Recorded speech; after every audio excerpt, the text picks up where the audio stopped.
জাতীয় সংসদ ভবনের দক্ষিণ প্লাজায় প্রধানমন্ত্রী হিসেবে শপথ নেন তারেক রহমান। এরপরই পর্যায়ক্রমে ২৫ মন্ত্রী এবং ২৪ প্রতিমন্ত্রী শপথ বাক্য পাঠ করেন। ত্রয়োদশ জাতীয় সংসদ নির্বাচনের পর রাষ্ট্রপতি মোহাম্মদ শাহাবুদ্দিনের শপথ বাক্য পাঠ করানোর মধ্য দিয়ে শেষ হল মন্ত্রী পরিষদ গঠনের আনুষ্ঠানিকতা।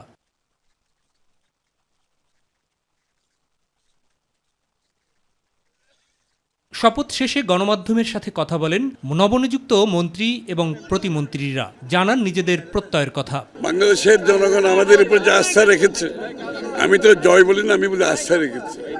এই আস্থা আমাদেরকে রক্ষা করতে হবে। জনগণের যে আস্থা সেটার মূল্যায়ন করতে হবে এবং সেটা যে প্রত্যাশা পূরণে যে আকাঙ্ক্ষা তার জন্য কাজ করে যেতে হবে। যেটা বাংলাদেশের মানুষ ভালোবেসেছে, সাপোর্ট করেছে, ভোট দিয়ে আমাদেরকে বিশাল পরিমাণ ভোটে জয়যুক্ত করেছে, সেই স্বপ্ন বাস্তবায়ন এখন আমাদের দায়িত্ব। এবারে আগামীর বাংলাদেশ আমরা জনাব তারেক রহমানের নেতৃত্বে গড়ব, সেটাই আমাদের কমিটমেন্ট। দেশপ্রেম, নিষ্ঠা ও সততার সাথে দায়িত্ব পালন করার অঙ্গীকার ব্যক্ত করেন তারা।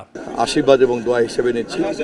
বিশেষ করে মাননীয় প্রধানমন্ত্রী তারেক রহমান আমার প্রতি যে আস্থা রেখেছেন, সে কারণে তার প্রতি কৃতজ্ঞতা জানাই। দায়িত্বটা খুব কঠিন, অনেক বেশি দায়িত্ব। শুকরিয়া, আলহামদুলিল্লাহ, আমরা জনাব তারেক রহমানের নেতৃত্বে একটা সুন্দর বাংলাদেশ গড়ার জন্যই কাজ করে যাচ্ছি এবং যাবো ইনশাল্লাহ। সরকার এবং বিরোধী দল পারস্পরিক সমঝোতার ভিত্তিতেই একটা পার্লামেন্ট চলবে, একটা দেশ চলবে। এর আগে সকালে সংসদ ভবনের ভিতরে নতুন সংসদ সদস্যদের শপথ বাক্য পাঠ করান প্রধান নির্বাচন কমিশনার এএমএম নাসির উদ্দিন।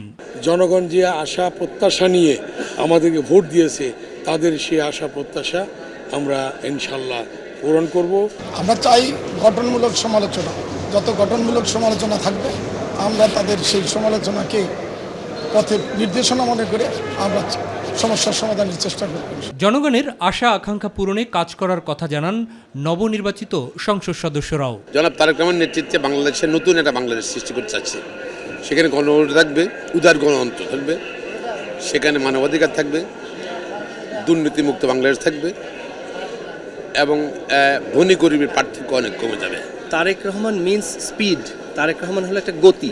এই গতির সাথে তাল মিলিয়ে আমাদেরকে তার সাথে চলতে হবে। তাহলে ইনশাল্লাহ উনি যে কমিটমেন্ট নিয়ে বাংলাদেশে মানে বলেছেন, I have a plan for the people of my country and for my country, ইনশাল্লাহ আমরা সেই প্ল্যানটা বাস্তবায়ন করতে পারবো। গণতন্ত্র পাওয়ার সম্ভাবনা আছে। মুক্তিযুদ্ধ এবং ২৪-এর গণ অভ্যুত্থানের আকাঙ্ক্ষা এবং গণতন্ত্র সমুন্নত রেখে সবাইকে নিয়ে একসাথে কাজ করার অঙ্গীকারও করেন সংসদ সদস্যগণ।